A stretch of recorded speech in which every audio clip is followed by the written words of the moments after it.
इस तस्वीर में आपको दो इंसान नजर आ रहे हैं, एक तरफ विष्णु तिवारी, एक तरफ गुरमीत राम रही।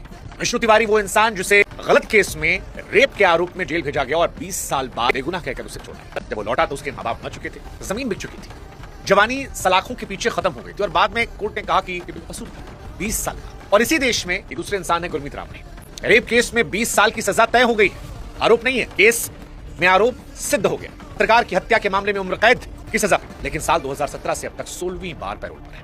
कभी 21 दिन की पैरोल, कभी 30 दिन की पैरोल, कभी 40 दिन की पैरोल, कभी 50 दिन की पैरोल। कभी चुनाव आते हैं तो इसलिए पैरोल, कभी सत्संग होता है इसलिए पैरोल, कभी खेती के नाम पे पैरोल।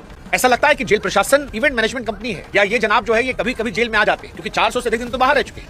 और जेल से जब बाहर आते हैं तो गाड़ियों का काफिला खड़ा होता है, इनके म्यूजिक वीडियोस निकलते हैं, इनका ऑनलाइन दरबार सजता है। रेप जैसे संगीन आरोपों के बावजूद इनके भक्त हैं जो इनकी इबादत करते हैं, पूजा करते हैं, जश्न मनाते हैं। कौन है वो लोग मुझे नहीं पता, लेकिन हैं। और दूसरी तरफ ये विष्णु तिवारी है। दोनों भारत के कानून के तहत गए। एक जिसने कसूर नहीं किया था लेकिन उसे 20 साल जेल में सड़ाया गया, दूसरा जिसे अदालत ने दोषी माना लेकिन फिर भी जेल से रोज बाहर रहता है। लोगों के मन में सवाल आता है, सजा है या वीआईपी मेंबरशिप? और फिर मेरे जहन में ख्याल आता है कि भारत में तो कानून सबके लिए बराबर लिखा गया, और समझ में आता है कि सिर्फ लिखा गया। और गुरमीत राम रहीम जैसे इकलौते नहीं है, ऐसे न जाने देश में पता नहीं कितने पाखंडी होंगे, ढोंगी होंगे, जो बच्चियों के बलात्कार करते हैं, लोगों को शोषण करते हैं, उसके बाद भी अंधभक्तों को नहीं दिखता, गवर्नमेंट को नहीं दिखता। अभी हाल ही में उसको जैसे बेकसूर मान के रिहाई दी गई है आसाराम, क्या अंधभक्तों को समझ में नहीं आया?